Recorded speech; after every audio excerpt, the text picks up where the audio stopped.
Azərbaycan xalqı, hər kəs salamlayıram. Demək, mənə görmüsünüz ki, yəni belə videolar tez-tez çəkdiyimi görməmisiniz də yəqin ki, məsələn, hər ay durum video çəkim ki, ay həyatım təhlükədədir, ay məni öldürəcəklər, ay asacaqlar, ay kesəcəklər. Demək olar ki, ilk dəfədir belə bir video çəkirəm. Hətta yadınızdadırmı, bu Qənimət Zahid öz efirində paylaşmışdı, Əfqan Muxtarlı ilə canlıda, yadınızdadırmı? Demiş ki, Manafdan Elşadın ölüm əmri falan verilibdir.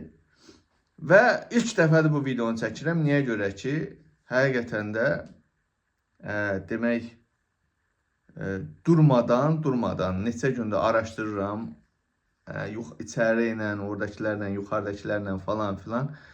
Müəyyən, bəlkə də bir 10 nəfərlə əlaqəyə keçmişəm və həqiqətən də onlar da təsdiqlədi ki, hakimiyyət sənin ölüm əmrini verib. Niyə görə mən artıq bunu qəbul elədim? Ona görə ki, yadınızdadırmı, bir iki gün bundan qabaq xaricdəkilərin bütün hamını prokurorluq vasitəsilə adı çıxdı o siyahıda. Amma mənim adım çıxmadı. Mənə də çox təəccüblü gəldi. Niyə görə təəccüblü gəldi? Yəni, görürsünüz də, səfirlik, Azərbaycan səfirliyinin başına oynatan Elşadla bir yerdə yadınızdadırmı? Elə tək başına, mehriban, bunların ölkənin qırmızı xətti, toxunulmaz xəttini də alçaldıram, dalına banan soxuram falan filan.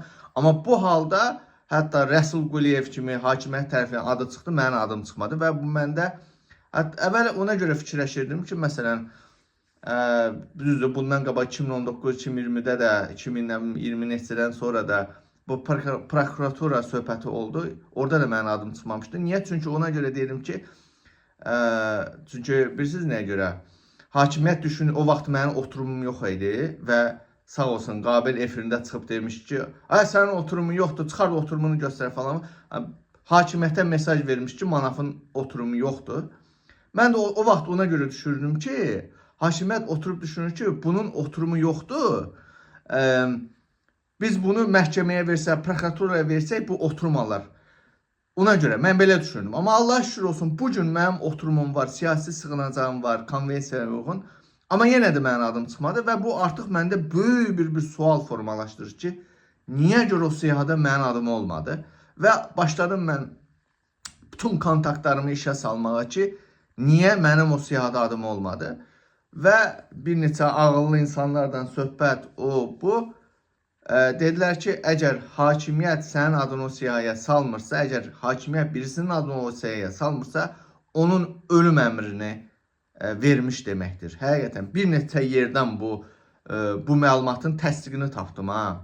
Üstəgəl mənə təhdidlər gəlir son vaxtlar. Hətta silah şəkili falan çəkib atırlar, bıçaq şəkili çəkib atırlar falan filan. Yəni ki, Azərbaycan hakimiyyəti mənim ölüm əmrimi veribdir. Bəli, Azərbaycan hakimiyyəti mənim ölüm əmrimi veribdir. Ən sonuncu bu bir neçə gün öncə həmin bu prokuratura söhbətində mənim adım çıxmamağa bu odur ki, Azərbaycan hakimiyyəti buradan özüm də təsdiq edirəm ki, mənim ölüm əmrimi veribdir. Ölümcül hücum olacaq. İndi Allah mənə qismət eləyəcək yaşamaq, öldürəcəklər, Vidadi İskəndərli kimi bu xalqın yolunda şəhid olacağım, milli qəhrəman olacağım, yoxsa Allah məni öldürməyəcək, mənə canımı bağışlayacaq, o Allahın biləcəyi işdir. Amma yenə deyirəm, Azərbaycan hakimiyyəti ölüm əmrini verib, hətta məndə olan məlumatı görə dediyim kimi, o bütün kanallarımdan mənə daxil verdiyi məlumata görə artıq həmin bu killerlər artıq səni öldürməyin üzərində demək olar ki, işi tamamlayıblar. Avropadadırlar, həmin adamlar hal-hazırda Avropadadırlar. Sadəcə belə deyim, əmir gözləyirlər, yoxsa uyğun bir vaxt mı gözləyirlər, bilmirəm. Yenə deyirəm, mən dostlar, mən elə hər ay çıxım, mən özünüz görmüsünüz də, mən görmüsünüz, mən çıxım deyim hər ay, mən öldürəcəklər, ay asılacaqlar, ay hücum olacaq, həyatım təhlükə. Xeyr, bunu ilk dəfədir mən özüm açıq şəkildə deyirəm ki, bəli, Azərbaycan hakimiyyəti mənim ölüm əmrimi verib, həyatım təhlükədədir. İstənilən zaman məni hücum eləyəcəklər. Bu dəfəki hücum döymək olmayacaq, daha ağır şəkildə. Ya bıçaqlı hücum, ya silahla hücum olacaq. Bax, bunu mən 100% sizə deyirəm. Azərbaycan hakimiyyəti, sizdən qorxan sizin kimi olsun. Bax, yenə ölümün üzərinə gülərək gedirəm. Mən Allahdan başqa heç kimdən qorxmuram. Öləcəmsə kişi kimi öləcəm. İlham Əliyev, sənin kimi oğraş kimi yaşamamışam, oğraş kimi də ölüb, şərəfsiz kimi ölüb bu dünyadan getməyəcəm. Mən həyatımı kişi kimi yaşamışam, kişi kimi də öləcəm. Mən öləndən sonra mənim arxamca rəhmət oxuyacaqlar. Amma sənin qəbrin daşqalaq olunacaq İlham Əliyev. Sənin arxanca lənət oxunacaq. Zaten səni tanıyan tanıyır. Sən qumarbazsan. Öz dalını qumarda uduzmuş bir qumarbazsan. Arvadını hətta qumarda uduzmuş bir şərəfsizsən. Ölümdən qorxmuram. Allahu Əkbər. Gəlin öldürün.